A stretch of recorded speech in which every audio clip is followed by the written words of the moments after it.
Boa tarde a todos. Meu nome é André, eu sou anestesiologista aqui da cidade de Foz do Iguaçu. Primeiramente, eu gostaria de agradecer a presença de todos e também a comissão organizadora pelo honroso convite do 6º Congresso Pan-Amazônico de Oncologia e principalmente para a doutora Emily Montarroz. Meu tema é sobre autogestão em tempos difíceis. Qual o conceito de autogestão? Autogestão é a capacidade que nós temos de gerenciar as nossas próprias emoções. Isso não é nada fácil. Mais para frente, no decorrer da minha aula, eu vou falar como a gente pode fazer, que medidas nós podemos implementar para melhorar essa nossa capacidade de gerenciar as nossas próprias emoções. A autogestão também pode ser considerada um dos componentes da inteligência emocional, segundo Goleman. O que é inteligência emocional? É a capacidade que nós temos de olhar para dentro de nós mesmos, reconhecermos as nossas emoções e, a partir disso, a gente se torna mais capaz de reconhecer as emoções dos outros. É o que se chama de empatia. E, através dessa empatia, a gente consegue conviver melhor com as outras pessoas e conosco mesmo. Eu vou falar agora sobre os componentes da autogestão. A autogestão tem alguns componentes divididos de maneira didática para que seja mais fácil a gente compreender como faz para ter uma boa autogestão. Um dos componentes é a determinação. Afinal de contas, mesmo que seja para realizar coisas para o nosso autocuidado, a gente tem que ser determinado. Senão a gente acaba deixando isso sempre por último, como se isso não tivesse tanta importância. A gente tem que ser organizado, para arrumar um tempinho na nossa agenda, para fazer alguma coisa que não seja relacionado só com a nossa obrigação, mas uma coisa que nos traga felicidade, que nos traga paz e que de repente não tem nada a ver com o trabalho. Como, por exemplo, fazer uma atividade física, um hobby. Nós temos que ter foco para isso. Nós temos que ser persistente, porque vai ficar aquela vozinha dizendo: não, mas agora você precisa voltar para a sua obrigação. Não, agora você precisa fazer aquela outra coisa do seu trabalho. Enfim, a partir do momento em que nós nos conscientizamos que a autogestão emocional é importante para tudo, a gente começa a colocá-la dentro da nossa agenda com mais frequência, com mais responsabilidade. Por isso que eu coloquei o reloginho ali do lado, para a gente lembrar que dentro desse reloginho aqui tem que caber um tempo para o nosso próprio autocuidado. E que isso não é egoísmo, muito pelo contrário, isso é um ato muito generoso, tanto para a gente quanto para as pessoas que convivem com a gente e, inclusive, para os nossos pacientes. Mas daí chegam os tempos difíceis. E nesses tempos difíceis, dentre muitas atitudes e muitas ações que nós vamos ter que ser principalmente resilientes, como essa planta nascendo da parede. Afinal de contas, não é o que acontece, mas como eu lido com aquilo que me acontece. E eu vou dar 2 exemplos para vocês. Temos aqui, por exemplo, um paciente ansioso.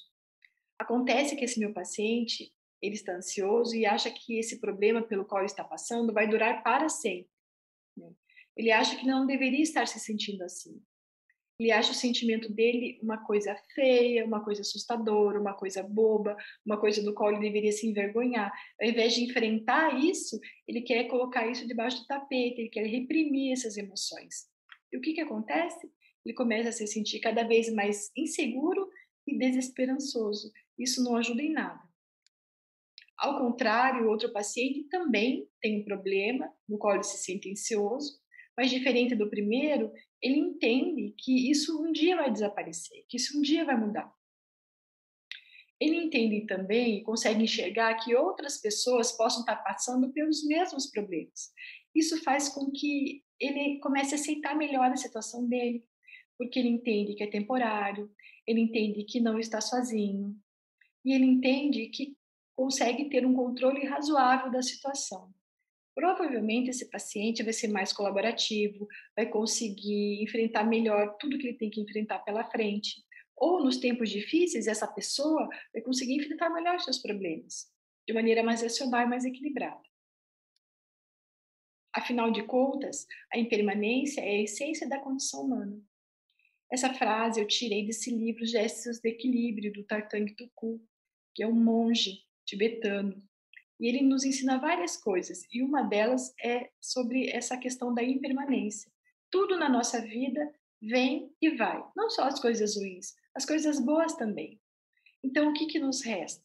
Nos resta passar por isso, aproveitar quando dá para aproveitar, quando é uma coisa boa, e tentar entender o que que essas coisas ruins estão tentando nos ensinar, né? Tentar sair melhor dessas situações, né? O que que eu posso aprender com essa situação difícil que vai me tornar uma pessoa melhor comigo mesmo e com as outras pessoas?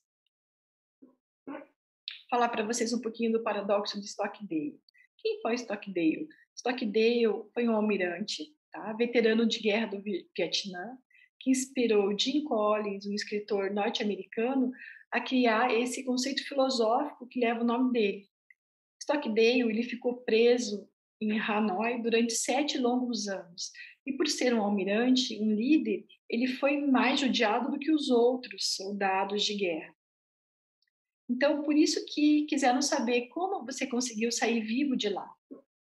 Segundo o Stockdale, o que fez sair vivo desse lugar foi que ele sempre tentou manter um equilíbrio entre a fé, né, de saber que tinha uma chama de esperança dentro dele e que ele não ia deixar ninguém matar essa chama da esperança, mas ao mesmo tempo ele sempre fez questão de encarar os problemas difíceis da forma como eles eram, sem fazer aquele processo de negação, de diminuir o problema. Não, o problema existe, ele é grande, mas a fé é minha, eu não vou deixar ninguém fazer matar dentro de mim. Eu vou conseguir passar por isso mantendo o equilíbrio. Na prática, como nós podemos fazer a nossa autogestão? Seria muito simples se todos nós tivéssemos a capacidade de, nos momentos difíceis, deixar um tempo da nossa agenda para o nosso autocuidado, para ficarmos conosco, né, através de meditação, de mindfulness, de momentos de atenção plena, ou de convivência com os nossos familiares ou com os nossos animais de estimação.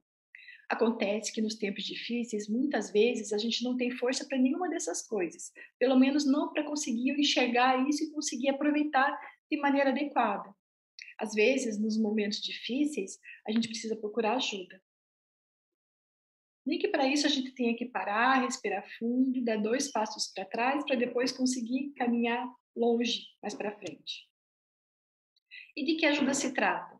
De preferência, uma ajuda especializada, como, por exemplo, a terapia psicológica, né? Eu não falei para vocês que a autogestão é a capacidade de gerenciar as próprias emoções? Pois bem, para que a gente consiga fazer isso com maestria, né, com mais sabedoria, é importante que a gente saiba perceber que emoções são essas, lembrando que são nos momentos difíceis que às vezes surgem as emoções mais assustadoras, que nos fazem se sentir até envergonhados dela, como por exemplo raiva, como por exemplo vergonha, como por exemplo inveja. Todas essas emoções a gente precisa perceber, raciocinar, entender o que elas falam sobre nós, né? Para só poder então conseguir gerenciá-las de maneira melhor. Eu chamo atenção aqui sobre as abordagens psicológicas, né? Umas diferem muito da outra. Então, não é incomum uma pessoa, um paciente, falar que a terapia não funciona para ele. Veja bem, às vezes aquela linha de terapia, aquela abordagem ele não gostou, mas por serem abordagens muito diferentes, não é incomum a pessoa, de repente, não gostar de uma abordagem, mas se identificar com outra. Então, caso o teu paciente ou caso você mesmo tente fazer terapia e não goste, procure outra abordagem, ou dentro de uma mesma abordagem, procure outro terapeuta também. Porque para que aconteça um trabalho terapêutico, é necessário que tenha empatia com o terapeuta ou transferência, que é a mesma coisa. É você ter vontade de contar a tua história para aquela pessoa, entendendo que aquela história é única. Não importa se é bonita ou se é feia, nunca vão ter 2 histórias iguais. Aquela história é só sua. Vários trabalhos já mostram a importância das terapias psicológicas para o enfrentamento de problemas mais sérios, como, por exemplo, o problema da pandemia, né, que passou, que nós entendemos que o acompanhamento psicológico dos profissionais de saúde da linha de frente foi importante, está sendo importante para essas pessoas trabalharem melhor suas emoções de medo, desesperança, e a partir disso conseguirem ser terapeutas melhores também e atender a demanda de outros pacientes. Igualmente, o exercício físico é muito importante. E, inclusive, tem um pesquisador chamado John Hattie, que ele pesquisa muito sobre a influência do exercício físico sobre a função cognitiva do cérebro. E os trabalhos dele mostram que o exercício é uma ferramenta das mais simples e poderosas que podem otimizar a nossa função cerebral. E a partir disso, diminuir nossa ansiedade, melhorar nossa cognição, nosso raciocínio. Da mesma maneira, os exercícios físicos tendem a diminuir a liberação de citocinas pró-inflamatórias. E a maioria das doenças tem um fator pró-inflamatório envolvido. Então, o exercício entra mais como uma terapia que ajuda a diminuir essa questão da liberação das citocinas pró-inflamatórias, né? Lembrando que citocina pró-inflamatória é liberada no corpo todo, inclusive no cérebro, e que a neuroinflamação favorece a depressão e a ansiedade e dificulta o enfrentamento dos momentos mais difíceis. A manutenção de um sono saudável também é imprescindível para a saúde mental das pessoas. Vários trabalhos mostram que a privação de sono prejudica decisões que envolvam ações inesperadas e inovadoras, que são as ações que geralmente são impostas a nós quando chegam os momentos mais complicados. No entanto, nem sempre a pessoa consegue por si própria ter uma boa noite de sono, uma boa higiene do sono. Muitas vezes é necessário a informação daquela pessoa que o paciente mais confia, que às vezes é o seu médico de ligação mais direta. Não precisa ser necessariamente um especialista, às vezes o médico generalista, o médico oncologista, enfim, o médico que o paciente tem mais contato, né, e que normalmente ele acaba estabelecendo um vínculo maior. Então é importante, não só como pacientes, como pessoas, mas também como profissionais de saúde, a gente dar devida importância para o sono, sabendo que o sono é essencial para manter uma boa saúde física, mental e espiritual. E que uma boa noite de sono faz com que diminua também, de novo, a neuroinflamação. E a pessoa consegue ficar mais tranquila, aderir melhor ao tratamento, né, que muitas vezes é um tratamento penoso, difícil, né, de passar através dele. Então, vamos falar sobre isso com os nossos pacientes e também vamos fazer a nossa higiene do sono. Vamos manter afastado da cabeceira da cama celular, computador. Já tem estudos que provam que a luz do celular e do computador são capazes de agir no nosso hipocampo, sinalizando que nós temos que ficar em estado de vigília. Ou seja, mesmo que a gente consiga dormir, a tendência é ser um sono mais superficial, a pessoa libera menos melatonina durante o sono, libera mais citocinas pró-inflamatórias e acorda mais cansada, mais irritada, com déficit de memória, de cognição. E tudo isso atrapalha o enfrentamento dos momentos difíceis. Vamos falar sobre alimentação saudável. A alimentação é um assunto que todo médico deveria falar com o seu paciente. Nós sabemos que parece um assunto trivial, mas não é, é a base de toda a nossa saúde. A alimentação é capaz de tornar nosso corpo num estado mais desinflamado ou inflamado. Alimentos ultraprocessados, carboidratos em excesso, gordura de má qualidade, tudo isso é capaz de desenvolver no nosso corpo um estado que favoreça a inflamação crônica. Isso já está provado que aumenta a incidência de ansiedade e depressão. Ou seja, o paciente fica mais desmotivado, mais sem esperanças. E da mesma maneira, nós como médicos, ao adotar hábitos mais saudáveis de alimentação, tendemos a ficar com uma saúde em estado melhor, né? E podemos enfrentar também os nossos momentos mais difíceis. Vou falar um pouquinho sobre a acupuntura. A acupuntura é uma ótima terapia que você pode associar em qualquer tipo de tratamento médico que ajuda a aliviar a dor física, né, a dor mental, né, a dor espiritual, a dor psicológica. Por quê? Porque a acupuntura libera endorfinas, encefalinas, libera peptídeos opioides endógenos. E tudo isso ajuda o paciente a se sentir melhor. Então, inclusive, trabalhos importantes como esse desenvolvido pela Sociedade Americana de Terapias Integrativas, endossada pela Associação Americana de Oncologia Clínica, que fala que tratamentos, né, integrativos como acupuntura, meditação, yoga e tantos outros podem ajudar os pacientes oncológicos, né, aliviando a ansiedade, aliviando a depressão, aumentando a aderência ao tratamento dos pacientes, né, a outros tipos de terapias.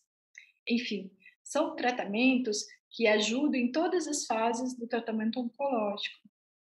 E nós, como médicos, temos a obrigação de saber que isso já é cientificamente comprovado, para que a gente possa falar sobre isso com os nossos pacientes. A meditação também é uma prática integrativa que tem nível de evidência 1A nos trabalhos científicos, ajudando a diminuir a ansiedade e a depressão, consequentemente ajudando o paciente a passar melhor pelos momentos mais complicados. E nós, como médicos, se nos damos a chance de ter esses momentos de pausa, inclusive de praticar alguma dessas medidas de autocuidado, vai ficar muito mais fácil para a gente ensinar isso para os nossos pacientes. É muito mais fácil falar sobre uma coisa que você também faz na sua vida do que uma coisa que você nunca fez, mesmo que você tenha lido vários trabalhos científicos sobre aquilo. É diferente você só ler o trabalho, você adotar aquilo como uma prática de autocuidado. E para finalizar, eu gostaria de agradecer ao núcleo do IEL da CBA, do qual eu também faço parte, e que foi idealizado, encabeçado pelo Dr. Marcos Albuquerque, que é o nosso professor, nosso guru, nosso mestre, e nos ensinou várias coisas muito importantes e vem nos ensinando sobre técnicas de autocuidado e da importância do autocuidado para o bem-estar do anestesiologista. Nós trabalhamos com pacientes que têm muitas demandas, nós trabalhamos com equipes cirúrgicas que têm muita demanda. Então, é muito mais fácil a gente se sair bem como médicos, né? Como integrantes de uma equipe de cirurgia, se a gente tiver um olhar mais cuidadoso para nós mesmos, se nós praticarmos esses momentos de pausa, se nós cuidarmos da nossa saúde mental também e da nossa saúde física, entendendo que isso não é uma atitude egoísta, não, muito pelo contrário. Isso é uma atitude de responsabilidade, primeiro para com você mesmo e, consequentemente, para o seu paciente, para a sua equipe, para as pessoas com as quais você convive. Muito obrigada.